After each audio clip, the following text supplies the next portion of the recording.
What's up, y'all? Entropy here, and welcome to College Football 26. It has been forever since I posted anything on the channel, and I apologize to those of you who were checking on it regularly or anything like that. I was planning on doing a College Football 25 series, but life got in the way, life got busy, got married and everything, so moved out and just a whole bunch of life events all right in a row. And by the time I had finally kind of settled in and would have had time to actually do a YouTube series, it was only a few months away from College Football 26's release. So I figured I'd just wait a few more months. But here we are. I don't know when this will be coming out, but I'm recording this release week of the game. So I'm getting into it quickly here. So, very excited. I have a team builder team put together, which you probably saw in the title already, but you'll see them in a second here. But the first thing we got to do is make our coach. Now, I know that the way they built these, Tactician, for example, is very good because it can give you, like, boosts for wins and stuff like that. And, wow, that sounds nice. I don't think this team is going to be winning very many games. And I know that Motivator is also a strong choice because that's how you can kind of keep you. If you build up the tree, I think there's abilities where you can like you have a higher chance of keeping players because the transfer portal is crazy in this game apparently. But I think I'm going to go with Recruiter. It's just recruiting is the biggest thing in these games. To me, it's the thing I like doing the most. I like bringing in good recruiting classes, and I like having everything that I can put towards recruiting personally. Plus, a huge thing is that the first level of all the recruiting things, it decreases how many points you have to spend to fully scout a player, and that is like the biggest thing for me. There's nothing more annoying for me than having to burn like, I think it's 50 points just to scout a recruit fully, whereas with the abilities you only have to spend 30. So I'm going to be going with Recruiter. Might be a little against the grain in this year's iteration, but that's what I'm going to do. And here is head coach Enseven Ropy for this game. I went with the Kansas playbook. I'm definitely going to be kind of messing around with different ones and kind of going with what I like. It'll probably also depend on what kind of recruits I'm able to pull in. But for now, we're going to start with the Kansas spread offense. And then similarly, I'm running multiple defense. We're just going to throw a million looks out there and hopefully confuse opposing offenses because our defensive lineup's not very good. And again, that'll probably also be kind of dependent on what sort of recruits you bring in. If I start to bring in really good D linemen, we might move to a 4-3, or if we bring in good secondary players, go to like a 3-3-5, 4-2-5, something like that. It'll probably depend. Alma mater, Michigan, of course. That is my real life alma mater. And I gave myself the Michigan pipeline just because it's where I'm from, so it makes the most sense. Intense demeanor. Yeah, I kind of like that they put stuff like this in the game where you can make your coach calm or intense depending on what you want. So we're going to be intense because that's how I am in real life. And then I like the hands on the knees stance as well. Maybe that might be partially because Jim Harbaugh would always stand like that, but that's what we're going with here. Also, shout out to the devs for actually putting in more coach apparel options. Last year's game only having 2 was really unfortunate. So we went with t-shirt hoodie because I just love short sleeve hoodies. I own like 10 of them maybe. And I just love that article of clothing. So I knew we had to wear something with a hood. And when I saw a t-shirt hoodie, I'm like, yeah, please. All right, we've officially signed, as you can see, and as you could see on the hoodie that the coach is wearing as well, we did take over Rice because that's the closest group of 5 school to Freeport, Texas. So that is the school that we chose to replace. And our goal this year is to win 4 games. Hopefully we can do that. And there is the logo we'll be using. The Freeport Tech Marlins is our team name. We got this nice shade of blue. We got black and white accents. The uniforms look sick. You'll see them before we play our first game here in a minute. But of course, the first thing we gotta do is we gotta meet the players. So when I made this team in Team Builder, I edited the roster down so that we'd be a 65 overall. And the Team Builder shows up as a 65 overall. However, once a Dynasty is started with it, for some reason it shows up as a 45 overall instead. So this year, the first season in particular, may be a lot rougher than I was anticipating. And subsequent seasons, perhaps, depending on how recruiting and transfer portal recruiting goes. So, yeah, it's gonna be tough. I wanted this series to be tough, but it's gonna be a little tougher than I originally planned on it. But the first thing we got to go look at is, of course, quarterback Jake McAllister, the redshirt senior from Scituate, Massachusetts, I think is how that's pronounced. And he will be our starter. 79 speed's fine. His throwing traits are good. 84 power, 83 short accuracy, 78 mid accuracy, 69 deep accuracy. He will be our starter, at least to start the year. And then Kentrell Stokes is a true freshman who has good athleticism. He's 86 speed. He's shorter at 5'11", 188. And his accuracies are much worse than McAllister, the starter. So maybe he's a guy that we'll bring in once in a while. Maybe if McAllister's struggling, he'll be the guy we turn to, even though his throwing stats aren't very good. I don't know. We'll see. I definitely think we will see him at some point this season, though. And then our quarterback room is rounded out by Malik Johnson, Cole Anderson, and Hunter Reynolds, who will act as the depth until or unless someone gets injured. And looking at the running back room, we have Jalen Brooks as our starter, rocking the number 1 jersey. Marquise Taylor, the junior, will be our backup at 68 overall, and Travis Miller, who's listed as a backfield threat, which is what they call, I guess he's kind of like the new receiving back archetype, will slot in as our 3rd running back. He will also likely be our 3rd down running back as well. These 3 are probably going to see the field quite a bit because I plan to set the rotation for running backs to be keep them fresh or whatever I think they call it, where you try to minimize wear and tear at a position by subbing guys out frequently. So these guys will probably form a pretty significant 3-headed monster in our backfield. And then Tyrese Freeman, Tyler Griggs, and Lamar Daniels round out the rest of the room. We do have a fullback, Brett Lawson, who's a blocking archetype, junior from Columbus, NE, Nebraska, I think? And he's 6'3", 252. I guess I need to study up on the 2-letter abbreviations for states for this game. Obviously, he's huge. He's not very high overall, 62 overall, but any formation that has a fullback, you will see him. All right, looking now at the receivers, Blake Dalton will be our number 1 receiver. He is a senior, and he's coming in at 6'3", 202, 86 speed as well. Darnell Hayes will be the 2nd string. Zach Montgomery will likely be our slot receiver, as he's a little smaller at 5'11", 191. He's also, I think, the fastest. No, not quite the fastest, but one of the fastest in the room at 88 speed. And then Trayvon Simmons, who's much slower at 84 speed. And then Andre Mitchell, Jamal Richardson, Chase Whitman, Austin Carter, and Cody Barnes round out the rest of the room. So, yeah, these top 3 guys will definitely be in play, and then we'll probably see some of Simmons and Mitchell, depending on wear and tear and stuff like that.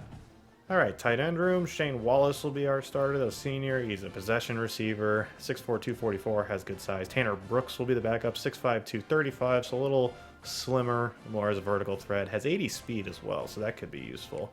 And then Garrett Thompson will be 3rd, Ryan Baldwin, and Brady Cooper. All right, taking a look at the O-line real quick. We'll just look at the starters because they're kind of going to be the ones that matter the most. Casey McCoy will be starting at left tackle at 66 overall. He's a senior. Owen Parker will be the left guard, 63 overall. Rashad Coleman will be our center.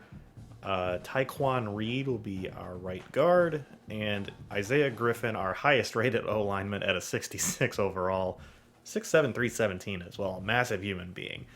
He will be our starting right tackle, the junior. So I think we only have, 1 senior on the entire? No, 2 seniors. The center and the left tackle are both seniors. But everyone else could be potentially around for another season. So they've got some room to grow, evidently, as does this entire roster. Oh, gosh, this is going to be a rough season. Zaylen Harris will be starting at left edge, and backed up by Luke Ramsey, Brody Ellison, and Miles Caldwell. And then our right edge will be Jameer Ross, who's a 63 overall. And then Josh Whitaker, Easton Burke, and Kareem Wallace. D-tackle, the room of big fellas, will be led by Jaheim Bennett at 6'3", 297, backed up by DeAndre White, who's a junior. He's short at only 6'1", but he's a gap specialist, so that's not too much of a concern there. Reed Harmon will be 3rd stringer, Rashawn Allen, Mason Caldwell, and Omari Lewis. Wyatt Foster, rocking the number 0, will be our starting Sam linebacker. I love that they added Sam, Mike, and Will terminology to this game as opposed to left outside linebacker, middle linebacker, right outside linebacker. It makes so much more sense for trying to like actually strategize about who to put at which spot. So that's a huge W in my opinion. So Wyatt Foster will be starting, followed by Quincy Foster. I don't think they're related, but you never know. Tavion Green will be a third stringer, and Carson Tate will be the backup. Lance Briggs, a 70 overall, one of our best players. Actually, he's a 69 overall looking at the top right, but a 70 overall due to some boost he's getting. One of our best players regardless. And then he'll be joined, I should say, probably not backed up because we'll have quite a few two linebacker formations, whether it be nickel packages or whatever. But Jace Nolan with 85 speed, that's really nice from the linebacker spot. And he's only a junior, so he probably will head up that room come next season. Dontrell Banks, the third stringer, and Khalil Robinson, the fourth stringer. And rounding out the linebacker core, Nehemiah King will start at will, backed up by Bryson Goodwin, Darius Holmes, and Keyshawn Douglas. Looking at the cornerback room here, Levi Chambers, who is a 71 overall, 72 overall with some boost he's getting, will be one of our best players on either side of the ball with 90 speed as well, so that's super helpful. He's 6'1", 190. It will be our corner. We'll probably use him on return duty as well if he's got 90 speed. Micah Brewer will start opposite him. A zone corner rocking the number 1 jersey with 86 speed. Leon Grant only has 82 speed. Oh my gosh. But he's going to be our third string corner. And then Mekhi Sanders, we'll probably see some of him, given that he's the fourth stringer. Tyrell Boone, Javonte Marshall, Tarvaris Brown, and Cedric Vaughn round out the rest of the cornerback room. And finishing off the defense, looking at the safety spots, Keyshawn Thomas, the junior, will be our starting free safety. Only a 61 overall, probably one of our lowest rated starters at any position. Tyler Vickers will be his backup, and then DeMarcus Wiley, Jaleel Patterson complete that. And then Dion Carter, the senior, will be our starting strong safety, a box specialist as well, so he might move into the box. Tyron Scott will be his backup, the sophomore, and Dustin Malone, the redshirt freshman, will be the third stringer. Some of these like bottom of the roster guys, like looking at Malone here being a 51 overall, we probably will not really see them in any meaningful capacity because I would hope that the recruits we bring in will be better than these guys, but you never know. I guess one thing I forgot to say as well is I did keep player development at auto. They did give you the option to do what you wanted. You could do it manually with or without a penalty, with a penalty, but you could also turn the penalty off. But personally, in the college games in particular, because these rosters are so big, I think it's way more fun to just kind of see how these guys develop. That was one thing I always liked about the older games, and you saw that in Revamped. I always look forward to the off-season training results. Just seeing how these guys get better every season, because ultimately some guys just develop and some guys don't. So I like kind of seeing how it plays out, I should say. So I did leave that on automatic. So that will be something that kind of just comes up in the off season. So you won't see me upgrading players manually in this series. We actually have 2 kickers on the roster for some reason. So Grant Sullivan, the senior, will start for us. 90 kick power, 72 kick accuracy is a very nice starting point for a kicker. And then his backup will be Clay Bishop, who's a little worse in both regards, but we probably won't need him until next year. And Wade Preston, the junior from Honolulu, Hawaii, will be handling our punting duties. 93 kick power and 84 kick accuracy. That's really good. We'll be punting a lot, so we're going to need him to be good at it. Alright, so I'm going through the depth chart here and filling in like the specialist positions and stuff. So our 2 return men for kick returns will be Jamal Richardson and Cody Barnes, 2 of our kind of depth receivers. They both have 89 speed, so that's going to be good for that. And then our punt returner will be Levi Chambers, that corner who I highlighted earlier. Travis Miller, as I mentioned earlier, will be our third down running back as he is the backfield threat. Tyrese Freeman is our biggest running back, so he will be the one that is put in at the power running back slot. He's also a contact seeker, so that seems like his kind of role. As mentioned before, Zach Montgomery will fill in as our slot receiver. I'm not sure how much we'll use the gadget position, at least at first, but in case we do decide to use it, I'd put Zach Montgomery in that spot. We do have coach points to spend out of the gate here. I will be probably putting it into this advanced look quarterback. Quarterbacks take less time to fully scout. I 100% want to land at least one quarterback in this class, so I want to make sure I'm getting a good one. So this is going to be where that point goes.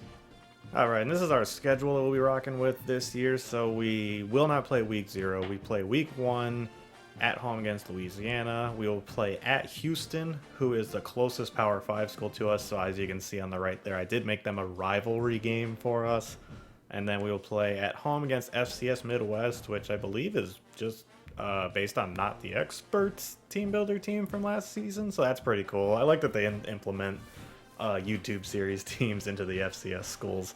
Although I would like to see the FCS schools down the road, so that would be cool. And then we do have a non-conference game right in the middle here. So I made it a road game against UTEP, another group of 5 Texas team. Alright, so here we are at the recruiting board, which I love that the team needs are now included on this screen. That is such a huge help, because before you had to scroll back and forth between the two. So now we see what kind of positions we're going to have to recruit. So quarterback, we were already going to be prioritizing that. It looks like we need some tackles, guards, outside linebacker, 4 mics. That can't be right. I don't think I have 4 seniors leaving, unless that maybe includes guys that might transfer. I don't know. And then 2 strong safeties, even though I know we're only losing. We only have 1 senior there as well. So these numbers may be a little bit inflated, but it gives us at least a kind of an idea of what positions to look at. I sorted by guys who have top 10 interest in our school already, because I think that's going to help.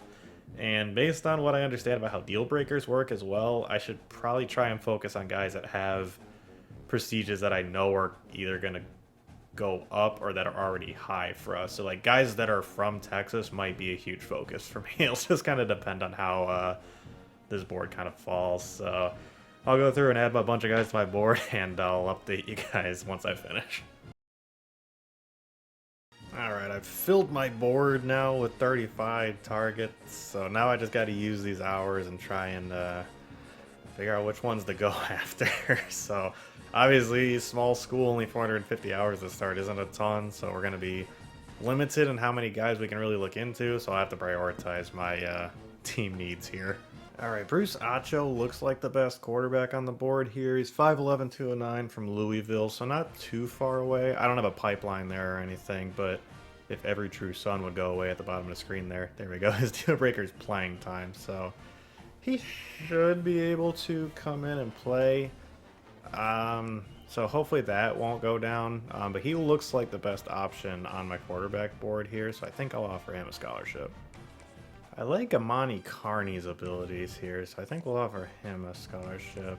We do need, I think, a couple tackles in this class, and frankly, any tackle we could get would be good.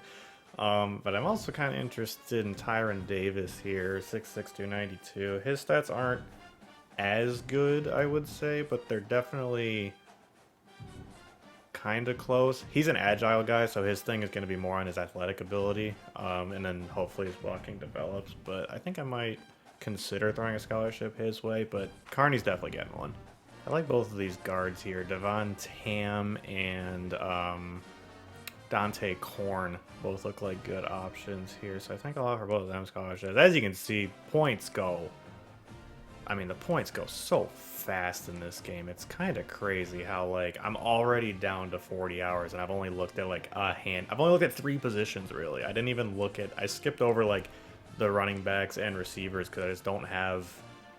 They're not priorities on my board, even though they're priorities, like, to me. So I haven't even had a chance to look at these guys yet. So this is crazy. The recruiting is going to be so difficult. This is why I picked recruiting, though, because I hate using all these points to scout guys and then not having any left. So, oh gosh, I'm getting stressed already. We've only got 40 hours left. All right, and that's it. Xavier Kennedy looks like a good middle linebacker prospect potentially, but I'm out of points. That's all I can afford. So this is going to be a process, that's for sure. All right, on to week 0. Here we go. And we have already been locked out of Nolan Norris's recruitment. Oh, we went to the next screen automatically.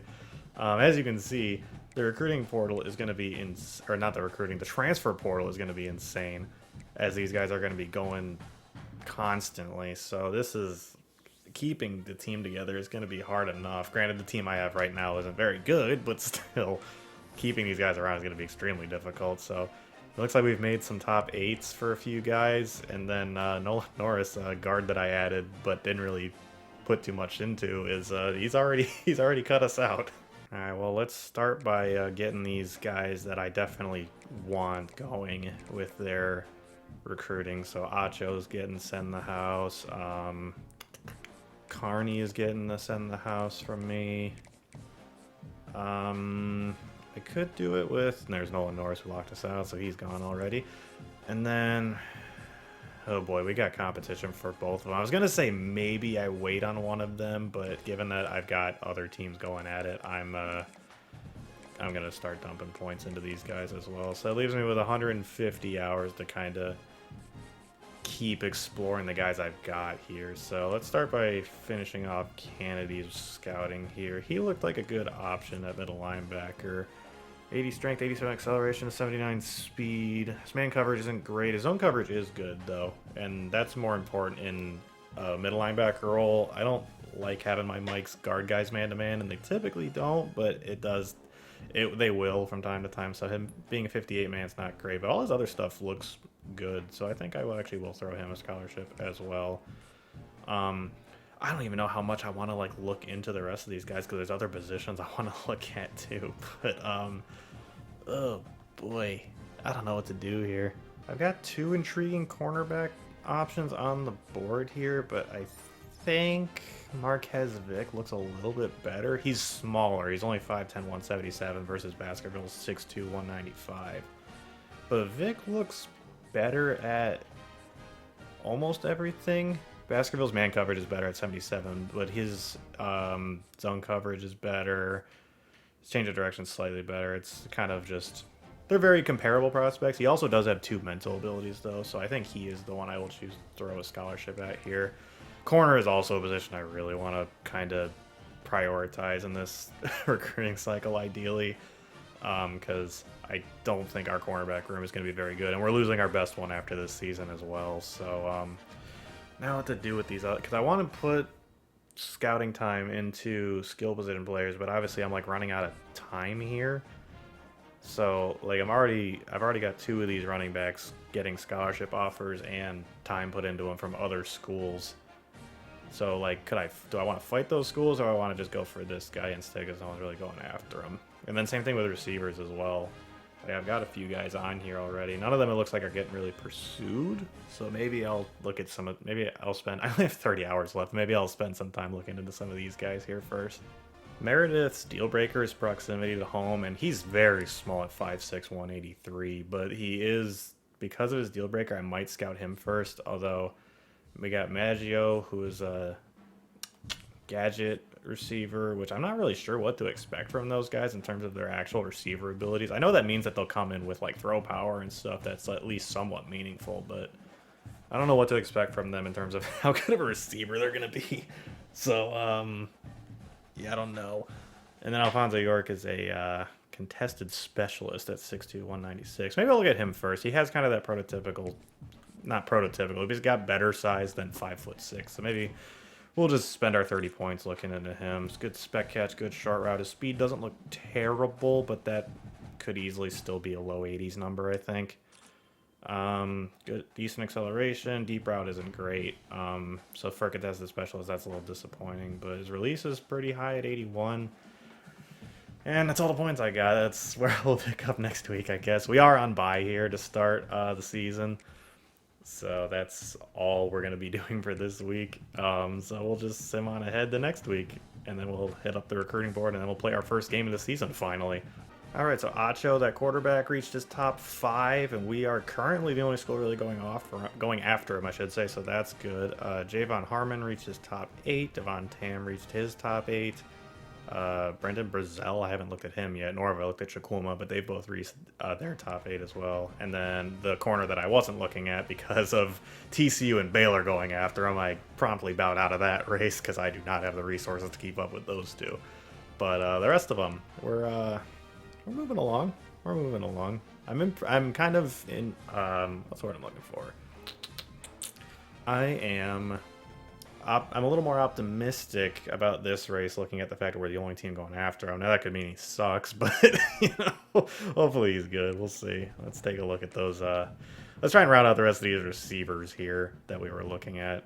So I don't really feel the need to schedule visits or anything yet until I kind of know what players I want to go after specifically. So let's finish off York and his scouting here and see what he's got. 84 speed is not what I want to have in the receiver room ideally. So let's switch over to Meredith now. Kind of see what he's got. So his deep route running is an 80. 82 catching traffic for his size is good. 82 speed, dude, holy. And then let's take a look at Maggio. Maybe he'll be a little faster. All right, 89 speed, that's more like it. So that's kind of what I would like to bring into the room. 82 speed, I mean, dude, I'm all for bringing in a small receiver once in a while, but if you're only going to be 82 speed, that's not going to do anything for me. So Maggio with 89 speed honestly looks good. I don't know if I should even scout further, because I think that's kind of all I really want. He's coming in with 84 throw power. I didn't even see that at the bottom there until just now. So he's even, oh, so he could be a gadget player for us as well. 89 acceleration, 75 spec catch. In addition to that, yeah, we're going to throw a scholarship at this guy. And, do I want to just send the house in him? No, I need these points for other stuff. We'll wait a week on that. Let's take a look at the running backs. So we're falling behind quickly on Caesar. I don't know how easy it would. These are the things I don't know because I haven't played this game a ton yet. I don't know how easy it is to close gaps on schools. So let's start by taking a look at Bickley. If Bickley has any meaningful amount of speed, he will be interesting for us. Okay, 89 speed, 87 change of direction. 75 carrying isn't too bad either. His juke move looks like it's going to be solid. Spin move could be whatever. Acceleration looks like it's going to be solid. Vision's kind of low. And catching looks like it might be half decent. Yeah, this might be... I don't know if I want to pick a recruiting, try and chase any of these schools down, even though these guys look like they could be good players, Harmon and Caesar. So we may just kind of... Yeah, I think we might throw a scholarship at Bickley. And then I got 30 points left, so what other position do I want to look at here? Got maybe, like these races are going okay. I don't really want to look at edge. I don't know if I really want to look at the tackle right now either. I could try and look at another Mike, I suppose. Or I could look at a safety. I know safety was a need of ours that we had. Duke and USC and A&M. USC and A&M haven't offered him scholarships yet, but that looks like a race I could very easily lose. So I don't know if I like my odds there. Some good players going after these guys. Holy crap. You know, we need O-linemen. I think I'm actually just going to offer Tyron Davis a scholarship here, just to kind of get our bar moving on him. We need to think we could use a few linemen, and I'm not about to cough at someone that I think is a good player because just because I'm going after another guy at his position already. So we'll throw a scholarship his way. That gives me 25 points left, and you know what? What I think I'm gonna do, I'm gonna throw 25 points into Vic, maybe, or do I want to do that? Maybe I'll just scout another. What are my positions of need here that I'm kind of looking at? Guards and tackles, I'm already going after. Quarterback, I'm going after one. Oh, outside linebacker, I've got a need, and strong safety as well. So, yeah, let's do the safe. Let's look at a safety. Let's go with we're top of this guy's board, and no Power 4 school has offered him anything yet. So let's just spend our last 20 points seeing if we think he's worth it. Speed looks like it could be okay. Man coverage isn't going to be very good. Zone coverage is going to be better though, so that's kind of what I like more in a safety. Change of direction is going to be very high, it looks like. Well, I've only got 5 points. I don't know if I want to put a scholarship on him yet because I just don't know what he is. So instead, I'm going to take the 5 points and I'm just going to put him on Vic. And that will round out our recruiting for this week. The recruiting in this game is so much crazier than in the NCAA 14, which I did it on Revamped, I guess, on my channel last time. But this recruiting stuff is crazier in this game, and when you have so few points, it's just constantly like weighing pros and cons, and just everything I do just feels like a guess. You know, I don't feel like I have like a real hard, fast strategy to anything. I'm kind of just flying by the seat of my pants a little bit.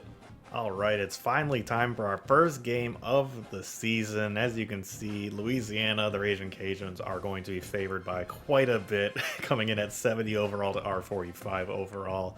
But I did also want to show you guys the team uniforms here. So our standard home is this. We got the blue tops, blue pants, and a black helmet with I thought the way the Marlin logo fits on the side of the helmet is just like perfect. Like I was shocked how well that came together when I was making these uniforms. And then the away, we go with the icy whites, so white everything, including helmet as well. We have our deep sea alternates, which is a true blackout, and then I got alternate logos on the helmet, so I went with kind of a fishing hook. I kind of like the fishing hook design. I thought that looked pretty sick. And then I have an FT logo for Freeport Tech that I made, so that is on the other side because it fit there a little better. And then black everything else with blue accents. We have our military appreciation uniforms. I always like making one. For my team builder team that I did for just like my own thing in College Football 25, I made one as well, so this will be ours. We have the same shade of blue, but we accented it with red instead. So we have a red chrome helmet, numbers on one side, and a white star on the other side. I was really happy with how those came together. And then the Gulf Blue uniforms is what I called them. I was having problems with the Team Builder website, and for some reason when I used a name I wanted to use, it would like... I was having some problems. So it's called Gulf Blue, even though it's a black uniform with white accents and then a little bit of blue as well. But it's a little hard to see here, but it is a blue chrome helmet with the Marlin logo on the side, and it looks absolutely beautiful. So we'll see those at some point, but because it's our first game of the year, we're going to rock these standard homes. And here we go, our first game of the year. Unfortunately, they still don't have like an actual run out when you're a team builder team, so that kind of sucks. But since you guys couldn't see it as something weird's happening with our return man, oh gosh, what a start to this series. And there's the Coach Ropy with his hands on his knees. He can't believe what he's laying his eyes upon here. He cannot believe what he's seeing. Anyway, as I was trying to say before before all that crap happened, I named the stadium that we play in Rob Jones Stadium.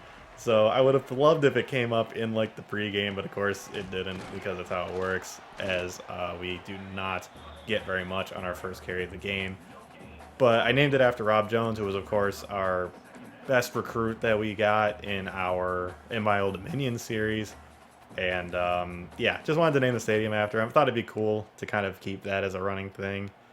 And hopefully we can live up to his legacy a little bit here. We'll come out, we're going to pass here. McAllister in the shotgun, Brooks to his right. I'm going to throw it to the tight end, and bounced around, incomplete. Yeah, this is already off to a terrible start. 3rd and 9, trying to avoid going 3 and out on our first drive here. And a little late out of the break, and the pass gets broken up. I wanted the tight end on the out route. And instead, we are going to have to punt it away, and this is not how I wanted this series to start. One thing you can bet on for sure is you will be seeing a lot of zone defense from me in this series, at least to start, until I get more confident with the defense, and already they're off and rolling. A nice 13-ish yard gain for their tight end, and they're... oh boy, but as I was saying, with just the not having great players on this team, we're going to be running zone a lot, and I'm probably going to try being aggressive on the blitz as well. I don't know what's going on with my coverage there. But also going to try being kind of aggressive on the... Oh no, I switched to the wrong guy. I thought it was going to switch me to 50, and they are already going, and they're going to score. Oh god, this is off to a fantastic start with just switching to the wrong guy. But as I was trying to say, with not having great athletes on this team, we're going to have to kind of stick to zone coverage. Man coverage, I have to imagine they're just going to torch us. And sending pressure is a way to kind of make up for not having a great pass rush as well. So I don't know. We'll see how the defense comes together. Obviously, they're not doing great right now based on that first drive. But maybe we can get something going this drive. We'll see. As that return is not a great start. There was a hole there, and I was just a little late hitting it. Jalen Brooks could not quite get through there. Oh, God, the pressure is in there immediately, and McAllister goes down, and it's going to be 3rd and 16. Third and forever, trying to avoid our second consecutive third and out, and we are just going to chug up a prayer to Hayes down the sideline, and it is going to fall incomplete. That's back-to-back 3 and outs, and we're giving the ball right back. It's not helping that we're not getting these drives anywhere, because they're basically just starting at midfield. It's like, how could you not score getting the ball at midfield every drive? As that falls incomplete, bounced off the running back's helmet.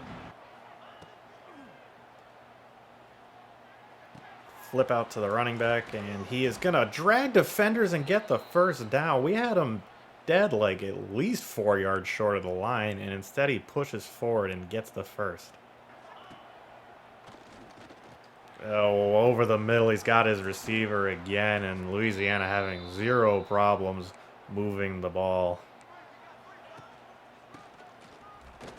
And there's a small hole for the running back to get through, and he does, and that's another touchdown for Louisiana. They are scoring in flurries. I thought maybe this game wouldn't get out of hand in the first quarter just because it's, you know, Louisiana Lafayette, only a 70 overall team, but they are rolling to start here, and there's not much our defense can do to stop them. We need to put a drive together. Ooh, a good return here from Barnes and gets us out, I think, past the 35. Oh, we're at like the 33, according to the bottom line there. So, nice return. Pass rush again, getting in there quickly. We're going to flip it to the tight end, Brooks, in the flat. And he gets a couple, makes it third and manageable. I don't run a lot of screen plays generally, but let's see if we can get this going. Their pass rush is aggressive. Maybe we can take advantage of it. And all the linemen missed their blocks. And the guy just got in there unblocked. Jaden Duggar didn't even have to fight off a single lineman to get to the running back, and we're going to have to punt it again. On the bright side, I guess they're not starting at midfield this drive, but it's still not great that we haven't scored yet. And Howard over the middle. I was right there. I don't know how that ended up getting completed, but it did. A little RPO action. They do get the first down. It's a play action and threw it to nobody. I mean, that landed in no man's land. Over the middle again, and he's got it. A nice little slant, and it's 3rd and 2. It is a handoff. Can the defense get out there? They can. We drop them for a loss of 5, and we hold them to a punt. Finally, Nehemiah King was the one who made the play there. All right, we've run it on first down every time. Let's try and break tendency a little bit, see if we can catch them sleeping here. Take the jet sweep, and yep, running back's open, and the linebacker made such a good play on that. I didn't even see him, and he just came flying over. McAllister can't bring him down, and neither can anyone else, and it's a pick 6 for Louisiana. We finally got some momentum on our side, and it didn't even matter. Jaden Duggar again, the second big play he's made in this game already. Boy, Louisiana has a lot of fans in our stadium. That was really an ill-placed ball by McAllister. I mean, I was saying that I didn't see the linebacker there, but where he placed that, he threw it basically right to him. He threw it right to the inside. If he threw it either straight where Brooks was or angled it out to the outside more, I mean, the guy would have hit him, but I don't think he would have had a pick 6 on it. Got the tight end very close to a first down. It'll be 3rd and 1. Handoff up the middle for Brooks, and he got the first down. I believe it's our first down of the day. If not, it's close to it, which is sad, but we did get a first down. McAllister flushed out to the right. Can he get it to Montgomery? He cannot. It's intercepted again. Did not lead him enough with the pass, and the defender got in the throwing lane, and this game is just a miserable experience right now. Pressure, get in there, and Howard somehow escapes and runs. There he goes. I got in there with Briggs. I don't know what happened. Chambers with a kind of a hit on him a little bit, but I got right in there on him, and it looked like we were going to get him for a sack, and then he escaped. I don't know what happened there. That's annoying. Kind of quick snapped me there. I wasn't quite ready for it, and deep over the middle, he's got it. Our safety fell asleep, and it's another touchdown for the Ragin Cajuns. And this is just... I'm running out of words to say for how bad this game has gone for us. All right, McAllister, you got one more chance to put some points on the board here, just under a minute left, or I'm bringing in the freshman for the second half. I do not care. I have no allegiance to you, as there's a nice throw and catch to Montgomery. Tried to cut it back inside. Probably should have just gone out of bounds, but we're going to no-huddle this. Can he get it out to Montgomery again? He can. We're going to call timeout, just short of the line to gain as well. That was a nice throw and catch. Flip it out to the running back, Brooks. Had to turn around to make the catch, but was able to get the first down, so that'll stop the clock for us. They're kind of leaving us the middle open just because, you know, it wastes time, but we're kind of just, we're taking what we can get. We're at least trying to instill some confidence into McAllister here. Just going for a dump down here to Miller. He gets out of bounds. That'll stop the clock. We're going to try and hit one to Dalton on the sideline, and McAllister airmailed it out of bounds. Montgomery comes in motion. With 15 seconds left, we're trying to go here, and that'll send him back across the field. I'm hoping that'll generate some separation. The pass rush gets in there again. I wasn't paying attention to that. That play just took too long to develop, unfortunately. Well, it's 3rd and 21, so we're just going to send everyone deep, and hopefully someone can come down with this. And I wasn't targeting the running back there. That's just where the ball went because I got hit. And it bounced off his helmet anyway, falls incomplete. There's only 7 seconds left. We're throwing this up anyway. Just, if they get the ball here, who cares? They're only going to be able to throw a Hail Mary themselves. And what would another touchdown really be at this point? Not much. And there is, of course, 1 second left on the clock, so they will get a chance to do it. But it looks like they may choose to kneel it out. Nope, they're coming out in the ace... Or, yeah, single back ace double wing, I think this formation's called. And they're just going to run the clock out. We still can't get them on the ground, and that's going to do it for the first half. I mean, I said at the beginning, this is going to be a rough series at the beginning just because the team is so bad. But still, this game has gone a little worse than I expected. We did finally move the ball a little bit there, though. Maybe we can carry some of that momentum into the second half, but... game's pretty much out of hand at this point. I don't see us winning, obviously. And as if things couldn't get any more demoralizing, they are in fact starting with the ball in the second half as well. So yippee, as Howard takes off again. I would love to just drill him one of these times. And there he goes! He's going down! And I believe that's Nehemiah King that got in there and dropped him for a sack. What a play from the Will linebacker there. Yes, it was Nehemiah King. I'm slowly learning everyone's numbers. It's just a handoff, and the lane is there, and he's going to get the first. You cannot. I know you're a bad team. You cannot let them convert a 3rd and 13 on a running back handoff inside. That's abysmal. Another handoff for, I believe his name's Bill Davis. I should know his name for how much he's gashed us. Yes, Bill Davis. This time he only manages 1, though, so it's going to be 3rd and 7.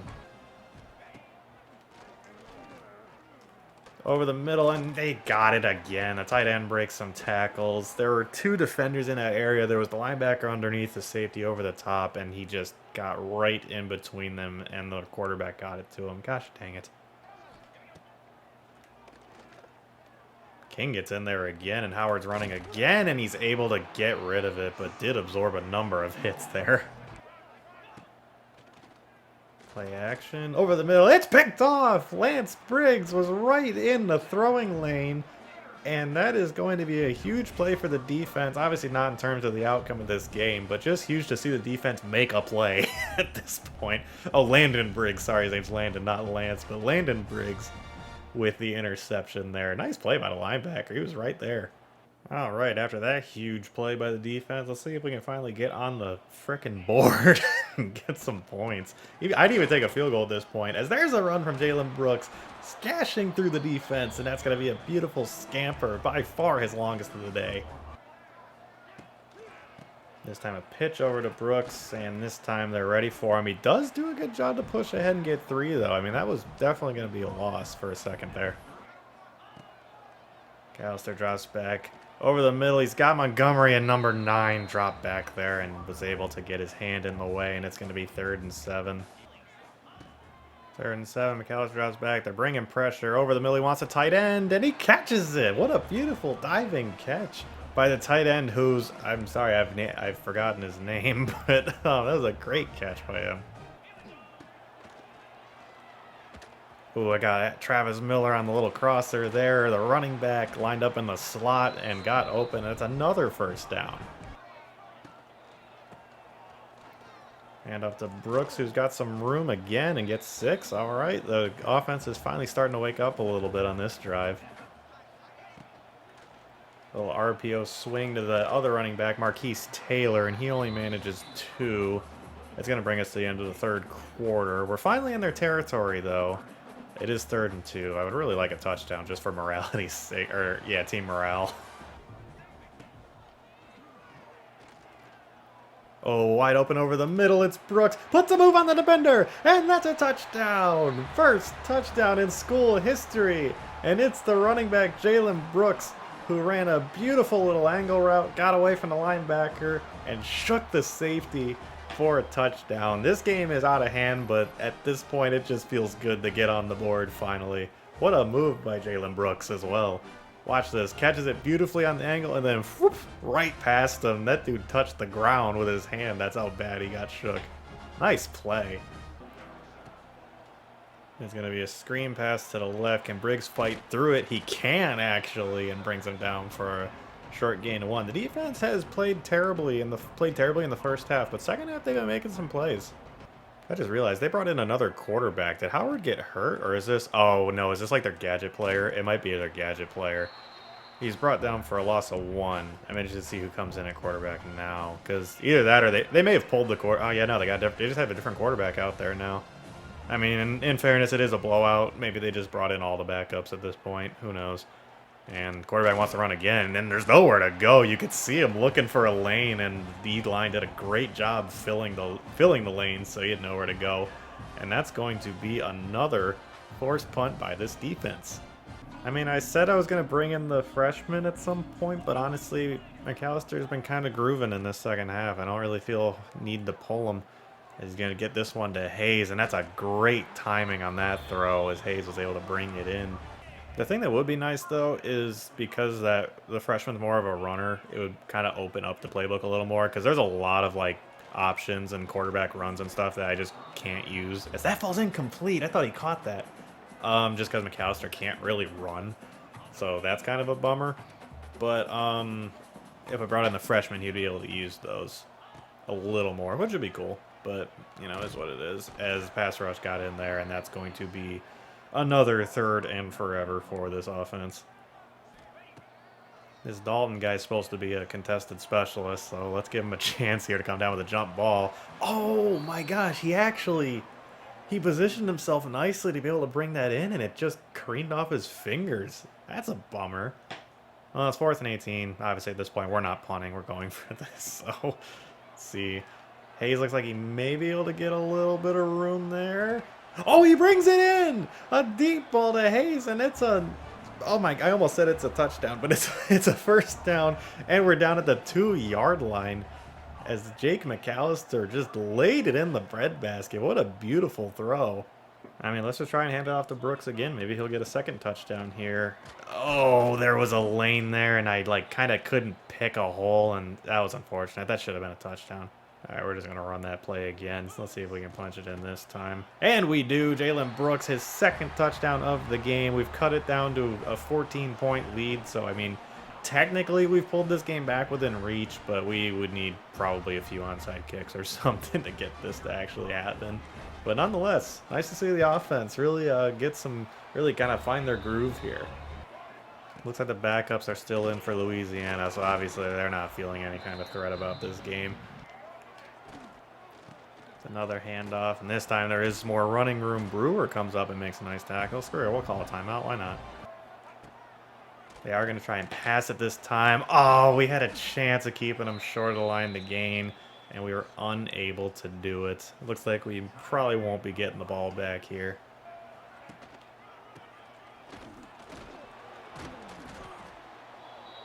Oh, Deion Carter just got hurt on that play, the strong safety. That's unfortunate. Especially in a game that's meaningless. You hate to see a guy get hurt at this point. It's a little jet touch pass, and that's not going to go anywhere.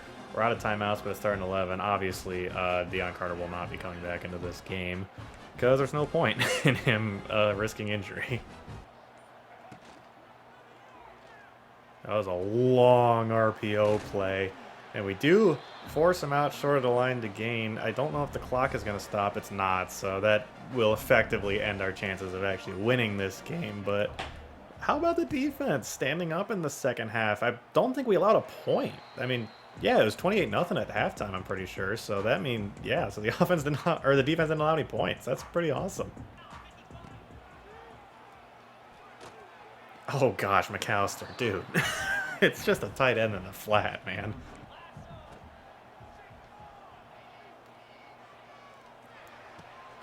And he hits the tight end, Wallace. That'll be a first down, 14 seconds left, and the clock's going to start running here in a second. So let's just see if we can throw one up maybe and get some more points here. I'm going to try giving Dalton another chance. He was pretty tall. Oh my gosh, he came down with it. Blake Dalton with a touchdown here.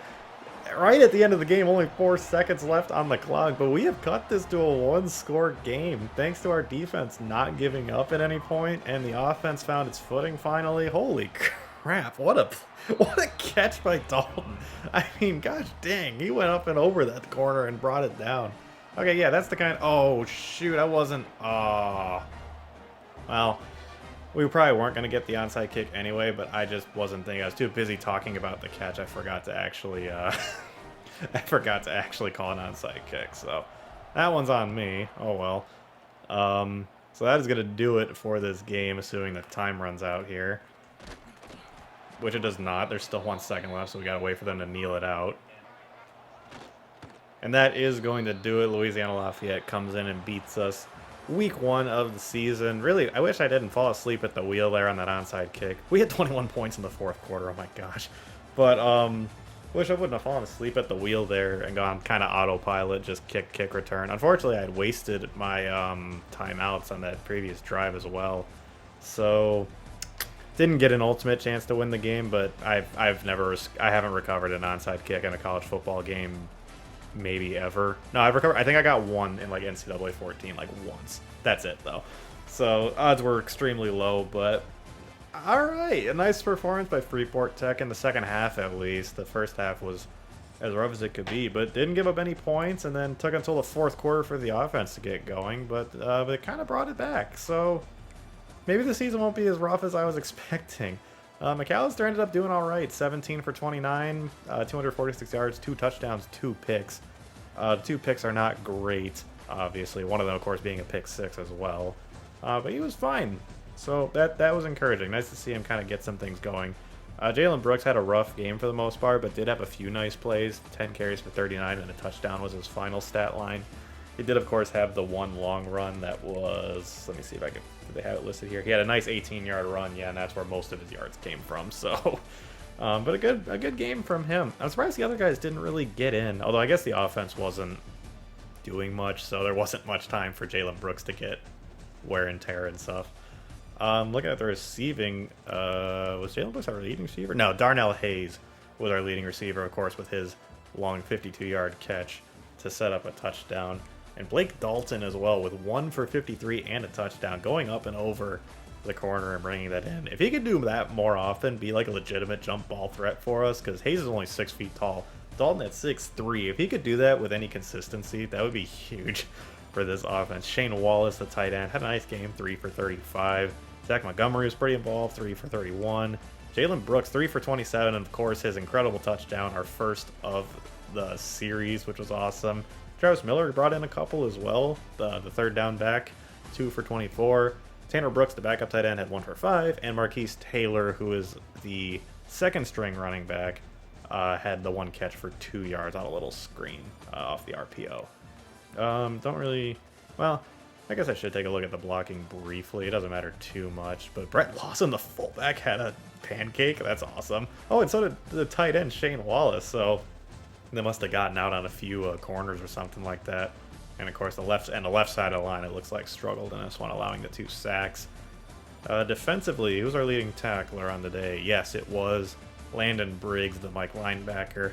makes sense. It was him by far. He had 7 total, 3 solo, and then Chambers, Brewer, and Carter had 4 each. As I have said before in previous seasons, when your secondary is leading your team in tackles, it's not great. It says a lot about how the defense is playing. And of course, Nehemiah King had this 1 sack, and then it looks like Jason Nolan and Wyatt Foster combined for the other one. Landon Briggs also, of course, had the interception, which was awesome. Frustrating. Home field advantage can't make up for Freeport Tech's mistakes. The Marlins fall 28-21. Yeah, it was really just a lot of mistakes in this one, especially early. The 2 interceptions by McAllister, one of them being a pick 6. A lot of defensive lapses, but that all seemed to get figured out in the second half, so maybe we can kind of carry some momentum over into next week. So we'll advance the week, see what the recruiting updates are, and then that'll be it for this episode. All right, looks like Max Whiteman locked us out. It's one of the tackles I added on the board. I wasn't really going after him, though. Carney reached his top 5, so that's good to see. We are in the lead for him, so that's good. Enrique Guardado, we're in his top 5. Not really going after him, though. Dante Korn we were leading for, that one guard, so that's good to see. I should probably take Bichelle off the board. We're not really going after him. Oh, someone finally did start going after that tight end. I was looking at him, but I don't know if we're really going to go for him. Tight end's not a huge thing I want to prioritize here. And then Tyron Davis as well. Looks like we're the only school going after him, but he's also reached his top 8. All right, well, that is going to do it for us this week. Oh, boy, we got a road game against the Houston Cougars next week, so that'll be as tough as you could expect. That'll by far be our toughest game of the year, I believe, in terms of just team overall. So we'll see how that goes. This week wasn't too bad, though, honestly. We got a recruiting board put together that I feel okay about for the most part. It's not great. I don't love that it's taking me forever to like actually scout these guys and such, but I can only really go after so many at a time, so I guess it's not the worst thing in the world. But yeah, it's coming together. And we didn't play too bad, especially when you take into account how much better the second half was. So as I was saying, let's see if we can carry some momentum into the next week. But if we're playing Houston, I don't know how much that's really going to matter. I mean, they're going to be a much better team than us, but we'll see. You never know. That's why they play the games, right? But that's going to do it for us this week. Thank you for watching. If you've been watching my videos for a long time, I'm very happy to be back and be making content again for y'all. I don't see anything really kind of getting in the way of me doing it now, which is nice, because there was always a few things kind of hanging over my head just in my personal life that kind of were like, oh, when that happens, I may not have time. And so, but I think I've kind of got most of the big life events out of the way that would take a lot of my time up. So I got a lot of time to put towards stuff like this now. And I'm very excited to continue making content for you all, especially in College Football 26. I'm very excited to be using a team builder team for the first time as well, because it feels like my team, you know, much more than playing with Eastern Michigan or Old Dominion like I have in past series. So yeah, if you've been watching me for a while, thank you for coming back, and I'm looking forward to what the future holds for this series and for my channel. But yeah, that's about it. So thank you again for joining me. I love and appreciate each and every one of you, and I'll see all y'all in my next episode. Later, y'all.